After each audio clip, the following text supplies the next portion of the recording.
सो ही everyone, आज की सुबह की शुरुआत हुई किचन से। यहाँ पे तिश्वा बना रहे थे दाल और मम्मा मार रहे थे झाड़ू। बाहर आके देखा तो माँ जी तो लगे थे अपने गार्डन की सफाई में। और हमारे घर में दो ऐसे महारथी हैं जो पूरे दिन टीवी में देखते रहते हैं। फिर हमने आदू से पूछा, आपने व्रत रखा खाना खाना? आदू आदू बताओ ना। और आदू ने तो कोई जवाब नहीं दिया। इसलिए आज मैं जा रही हूँ माँ जी के साथ हमारे खेतों में। और हमारे घर से हमारे खेत जो है वो बहुत ज़्यादा दूर है, इसलिए हम पानी वगैरह साथ में लेके जाते हैं। और मेरा तो यहीं पे आते आते ही मैं इतना ज़्यादा थक चुकी थी। लेकिन थोड़ी देर बाद हम अपने खेतों में बस पहुँचने ही वाले थे और रास्ते में हमने पता नहीं किसकी कनक को तोड़ते तोड़ते हम अपने खेतों में पहुँचे। फाइनली हम अपने खेतों में पहुंच चुके हैं। ये है हमारे प्यारे से खेत जहाँ पे रोज़ माँ जी और मम्मा काम करते हैं आके।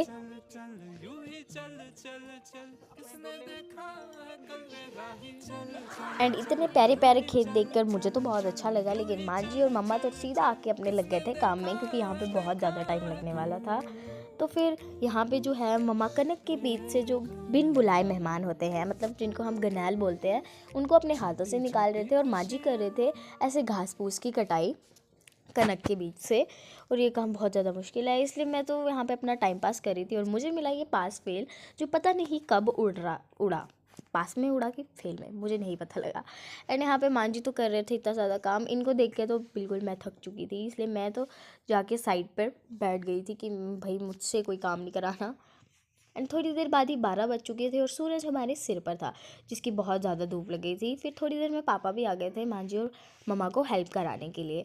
और जल्दी से थोड़ा थोड़ा काम डिवाइड करके उन्होंने करा। एंड सारी कटाई भी हो गई, सारा काम करा। हाँ जी। और यहाँ पे मेरे साथ आदू भी बोल रही है,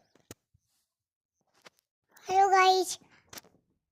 तो फिर मैं आई थी यहाँ पे जंगल में, जो यहाँ पे मुझे एक चिड़िया मिली, जिसको देख के मैं एकदम डर चुकी थी। और थोड़ी बार माँ जी ने कहा टाइम पास मत कर, थोड़ा सा काम कर ले, वो भी मुझसे ढंग से नहीं हुआ। एंड रास्ते से आते हुए हमने ली थी चुनिया, क्योंकि कन्या पूजन करनी थी। एंड रास्ते से आते हुए मैंने लिए थे फ्रूट्स, क्योंकि मुझे लग रही थी भूख। एंड जैसे ही मैं घर आई, मैंने सीधा किचन में हमला बोला। और यहाँ पर आज मैंने भी व्रत रखा था, इसलिए मैंने खाई आलू टिक्की, जो बहुत ही ज़्यादा टेस्टी थी।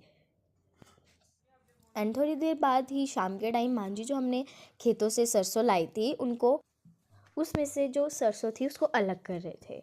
तो मुझे कुछ खास पता नहीं है, जितना पता है आपको बता रही हूँ। तो आज के लिए इतना ही, मिलते हैं नेक्स्ट व्लॉग में। Bye bye guys. Bye bye guys. तो मिलते हैं नेक्स्ट व्लॉग में, आज के लिए इतना ही।